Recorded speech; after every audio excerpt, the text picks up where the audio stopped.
Bom dia! Estou aqui para o nosso devocional de hoje e hoje nós vamos ler 2 Reis, capítulo 6, a partir do versículo 8, diz assim: E o rei da Síria fazia guerra a Israel e consultou-o com os seus servos, dizendo: Em tal e em tal lugar estará o meu acampamento.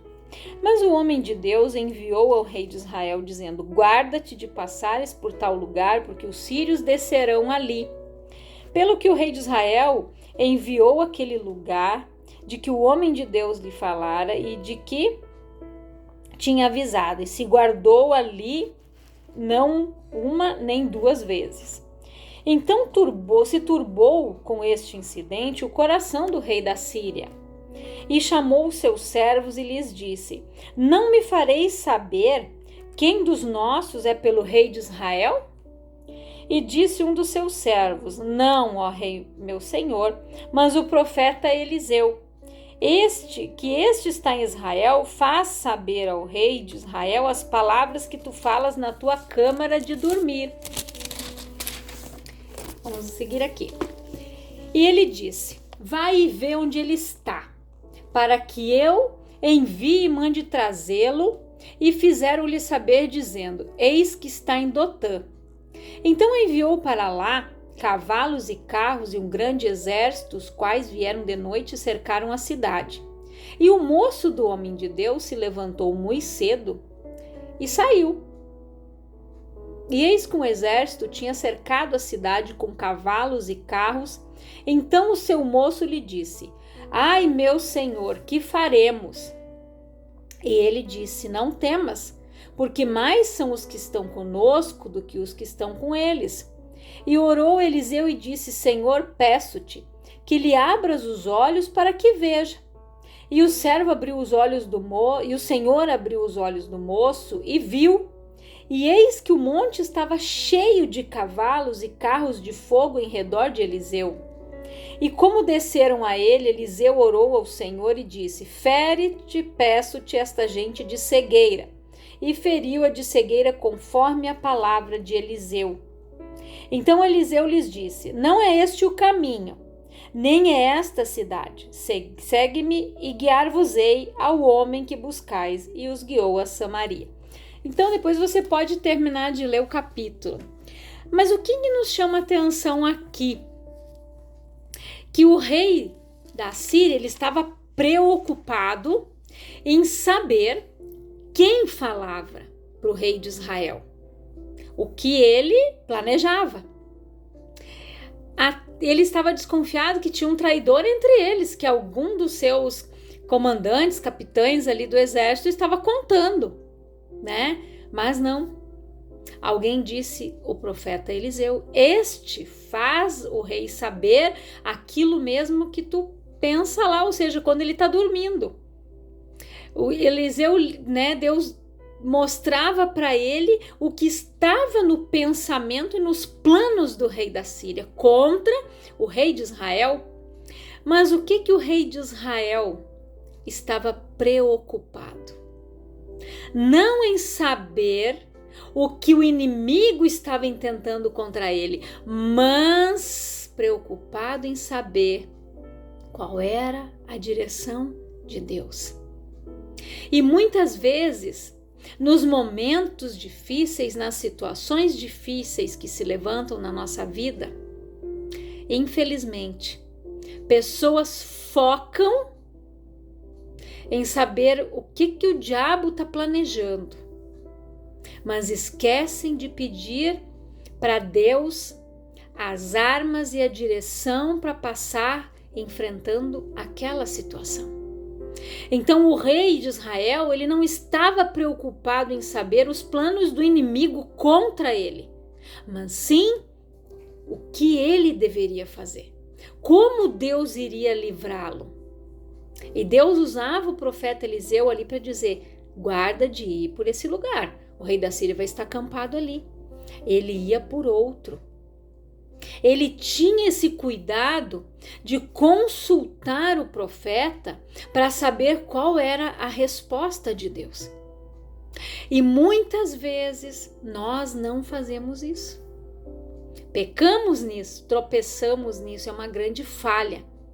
Porque muitas vezes as pessoas, elas focam tanto no problema e esquecem a grandiosidade do Deus que elas servem. Aqui o servo, ele não conseguia ver como Eliseu via.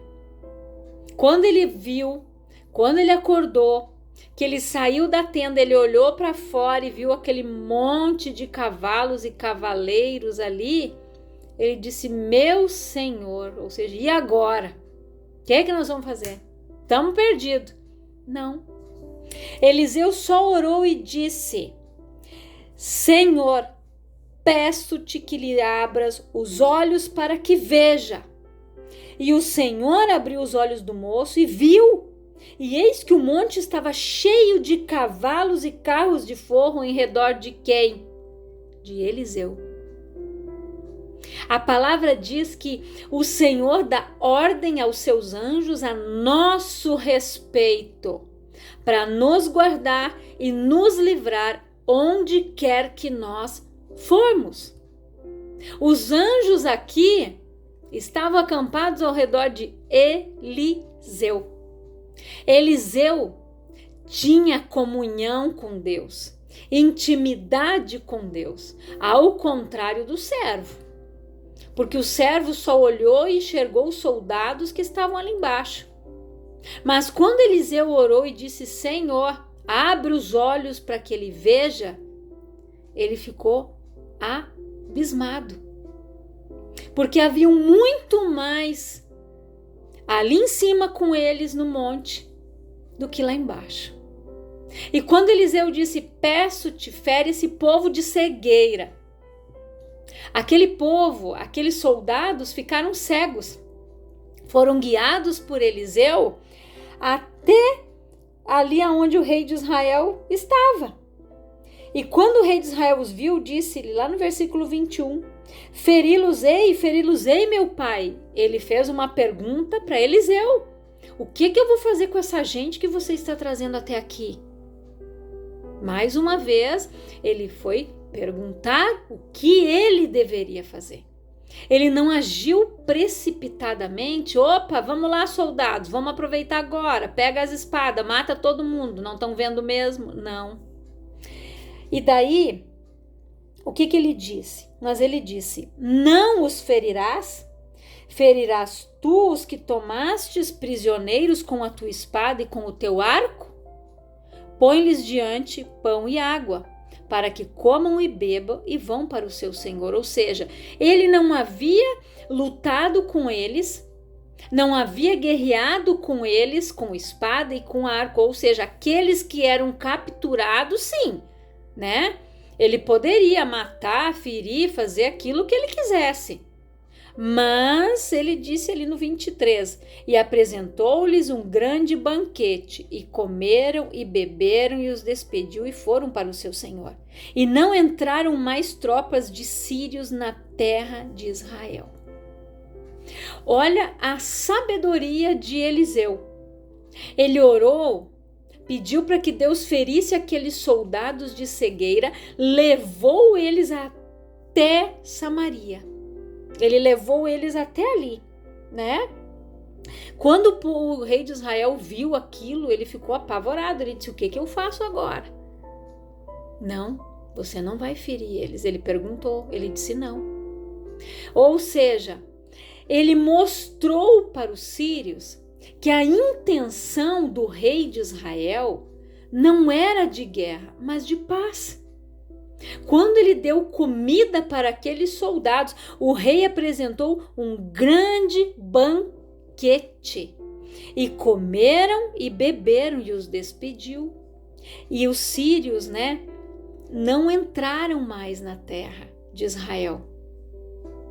Porque eles viram que se Israel quisesse, tinha matado todos, eles não iam nem ver o que tinha acontecido com eles, porque eles estavam feridos de cegueira momentânea, porque Eliseu orou e pediu para que Deus os ferisse de cegueira. Então, para você ver como as nossas palavras têm poder.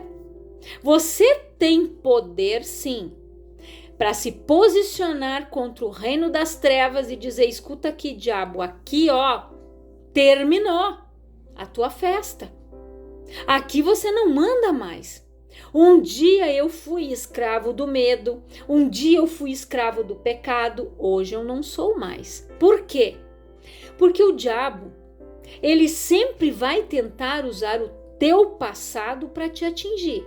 Porque hoje, no teu presente com Cristo, ele não tem poder. Quando você tira a legalidade das mãos do inferno, quando você se sujeita a Deus e a sua autoridade, você resiste ao diabo e ele foge de você. Mas nós precisamos estar sujeitos à autoridade de Deus, como Eliseu estava e como o rei de Israel estava. Então, quando nós estamos sujeitos a essa autoridade, nós resistimos ao diabo e ele foge de nós. Só que o diabo, ele tem artimanhas. A palavra diz que Deus perdoou os teus pecados quando você confessou, quando você aceitou Jesus, quando você desceu as águas do batismo e você se arrependeu. O teu passado, Deus lançou lá no mar do esquecimento e ele não volta a pescar lá, ele esqueceu. Só que o inferno vai tentar trazer na tua mente, porque ele é o acusador. Ele vai tentar te trazer à memória coisas que te feriram, fracassos, medos. Ele vai tentar trazer sempre o teu passado à tua memória. Mas você tem que dizer: o que, diabo? Eu sirvo a Deus. Eu aceitei Jesus, ele é o Senhor da minha vida. Aqui tu não tem mais poder e tu não tem mais legalidade. Ele tem que sair. Agora, quando você esquece disso e você começa a deixar os dardos inflamados entrar na tua mente, descer no teu coração e você fala, você abriu a porta, a brechinha que ele precisa. Nem precisa ser uma porta, é uma frestinha, ele entra. Porque a palavra diz que o diabo, vosso adversário, anda ao derredor, bramando como um leão, achando quem possa tragar. Ao derredor, porque ao nosso redor estão os anjos de Deus. Mas quando você abre brechinhas, ele entra.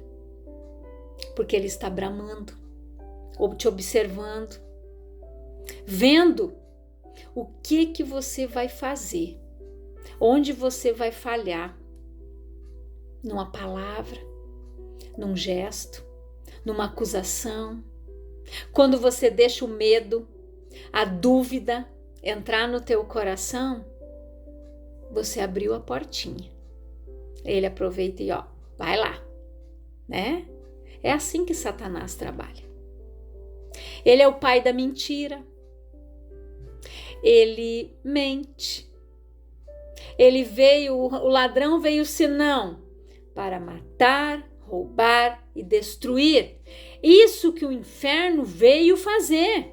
É isso que Satanás veio para fazer. E Jesus disse o quê?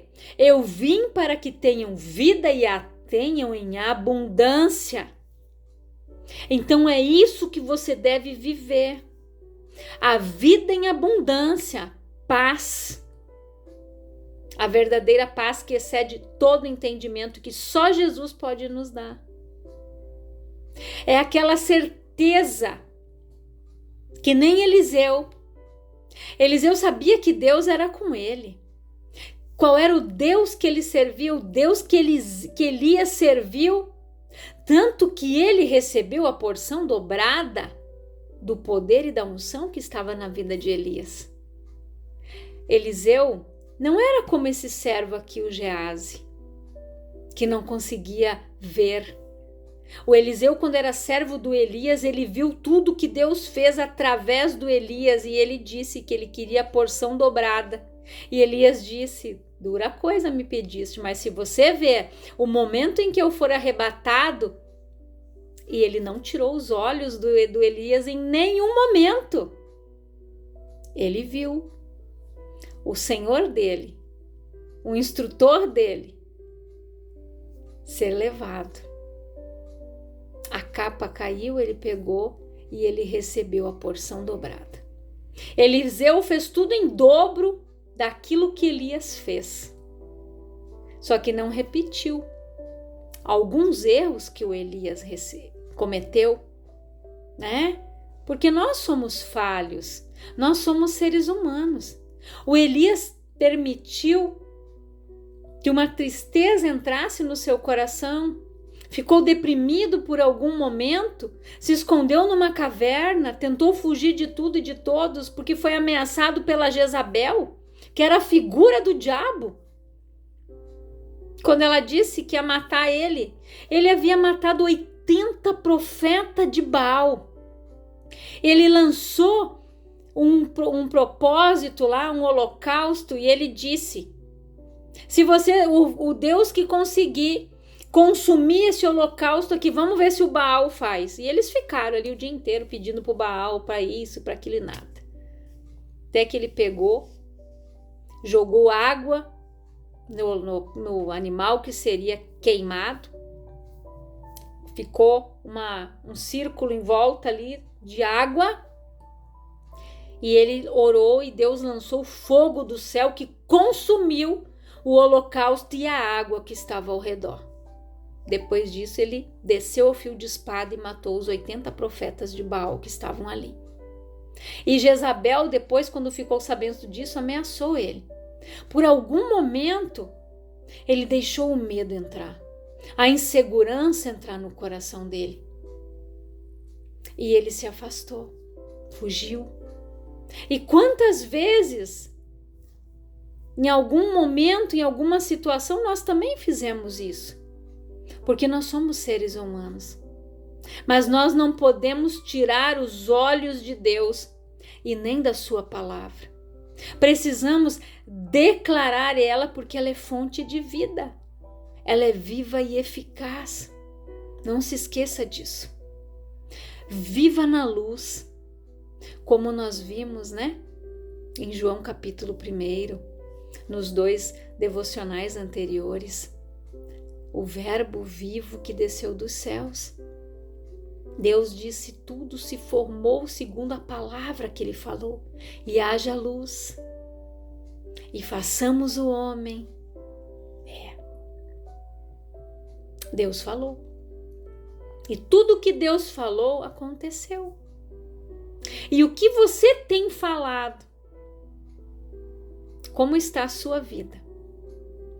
Como está o teu coração? Do que ele está cheio? Porque a boca fala do que está cheio o nosso coração. Guarda o teu coração, porque dele procede as fontes e as saídas da vida, é o que diz a palavra em Provérbios. É a fonte. Se a fonte estiver contaminada por insegurança, por medo, falta de amor, mágoa, ódio, ressentimento, falta de perdão, rancor, o que vai sair dessa boca? O que está jorrando dessa fonte? Palavras de vida? Ou palavras de morte, de maldição, de destruição, de murmuração, um negativismo terrível? Que você reflita nesta palavra, que você mude as tuas atitudes, a tua forma de pensar. Siga a direção de Deus, ore. Não importa quanto tempo você tem que orar, 1 dia, 2 dias, 3 dias, eu vou orar e vou agir segundo a direção de Deus. Enquanto Deus não me der uma direção, não falar comigo, eu não vou fazer nada. É isso que nós devemos fazer. Não está preocupado, tá, Senhor, eu estou orando aqui agora. Já faz 1 dia. Já está fazendo 2, não. Nunca coloque Deus contra a parede. Nunca. Só diga: Senhor, eu espero e confio em Ti. A minha alma anseia por Ti. E eu sei que o Senhor está guerreando as minhas guerras, porque Davi disse: eu vou em nome do Senhor dos Exércitos, quem é este incircunciso filisteu que se levantou contra o exército do Senhor? O Davizinho foi lá, com as pedrinhas no alforje dele, só girou lá, na cabeça do gigante, e ele disse: e com a tua espada hoje mesmo eu vou cortar a tua cabeça e vou deixar ir para as bestas feras do campo te comer a tua carne. E foi o que o Davi fez. Ele não olhou para o tamanho daquele gigante, nem para a estatura dele, porque ele sabia quem era o Deus que ele servia, o Deus que fortalecia ele, que fez ele lutar com o urso, com o leão, com os animais selvagens que se levantavam no campo para pegar as ovelhas do rebanho do pai dele. Ele sabia de onde vinha a força dele. Ele sabia que pela força dele, ele nunca ia enfrentar um urso, ele nunca ia enfrentar um leão. Mas ele enfrentou, porque ele sabia quem era Deus, o Deus que ele servia. Qual é o teu Deus? Você está servindo o Deus verdadeiro e supremo? Ou você está sendo escravo do medo, do pânico, do desespero, da agonia, da ansiedade, da depressão? Livre-se disso. Busque a Deus com todo o teu coração. Rasga a tua alma. Coloca diante de Deus aquilo que você precisa. Diga para Ele: Senhor, eu não quero mais isso no meu peito. Eu não quero mais esse espírito de tristeza que se alojou do meu coração. Essa ansiedade terrível, esse aperto no peito, esse sufoco, eu não quero mais. Fale para Deus: Senhor, eu quero a tua paz. Eu quero viver a vida e a vida em abundante que o teu filho veio me dar. Eu não quero mais ser escravo do medo. Eu não quero mais ser escravo das minhas emoções. Eu não quero mais ser escravo do inferno, mas eu quero estar na luz, na tua presença. Ser guiado e conduzido pelo teu Espírito. Então guarde esta palavra no teu coração, reflita nela. Não se preocupe com o que o inferno está tramando contra ti, mas se preocupe em ouvir a voz de Deus, aquilo que Deus fala a teu respeito, é isso que você deve seguir. Pai, em nome de Jesus, eu oro por todas estas pessoas que estão ouvindo esta palavra. Que elas sejam livres dos seus cárceres espirituais, dos seus calabouços espirituais. Que elas sejam livres da depressão, do medo, do pânico, do pavor. Que elas sejam livres da falta de perdão, do rancor, do ódio, do ressentimento, da amargura que tem corroído a alma dela, impedido esta pessoa de viver na luz, de sair das trevas, mas que ela seja alcançada por ti, Pai. Em nome de Jesus, eu profetizo vida sobre esse vale de ossos secos. Que o Senhor resgate a alma desta pessoa, cura ela, Pai. Em nome de Jesus, eu profetizo vida, amor, paz em abundância na tua vida, no teu coração, na tua casa, na tua família, nos teus negócios, no teu trabalho, no teu empreendimento. Em tudo aquilo que você fizer, você vai ser próspero e abençoado. Em nome de Jesus. Deus te abençoe grandiosamente.